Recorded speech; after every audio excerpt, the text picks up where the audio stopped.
Hello everyone, আসসালামু আলাইকুম। কেমন আছেন সবাই? আজ আবার হাজির হলাম নতুন একটা ভিডিও নিয়ে। নতুন একটা পাতার পুষ্টিগুণ সম্পর্কে আপনাদের সাথে আলোচনা করব। এই যে পাতাটা দেখতে পাচ্ছেন, এটা আপনাদের অঞ্চলে হয়তো অন্য নামে ডাকে, আমাদের অঞ্চলে অন্য নামে ডাকে। এই পাতাকে কেউ কেউ টক শাক বলে, কেউ কেউ টক পাতা বলে। এটার আসলে নাম হচ্ছে আমরুল শাক। আমরুল শাক পুরো অংশই শাক হিসেবে খাওয়া যায়। এই শাকে রয়েছে প্রচুর পরিমাণে ভিটামিন সি, ক্যারোটিন, ক্যালসিয়াম ও পটাশিয়াম।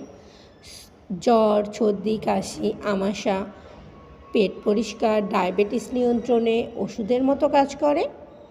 শিশুদের সর্দি, বুকে কফ জমে গেলে অথবা কাশি হলে মূলসহ আমরুল পাতার রস 1 চা চামচ গরম করে দিনে খাওয়ালেই সর্দিটা বের হয়ে যায়।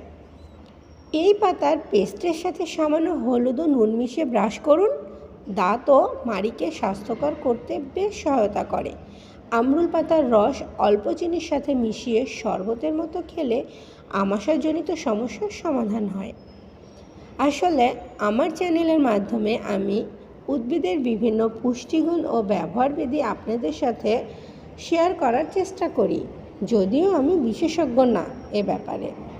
আমার পার্সোনাল এক্সপিরিয়েন্স আপনাদের সাথে শেয়ার করি, যেটা আমি আমার ব্যক্তিগত লাইফে অ্যাপ্লাই করি এবং ভালো বেনিফিট পাই, সেটাই আমি আপনাদের সাথে শেয়ার করার চেষ্টা করি।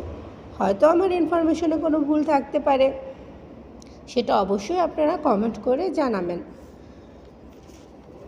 আমার তথ্যর মধ্যে কোনো ভুল থাকতেই পারে। Thank you so much for watching.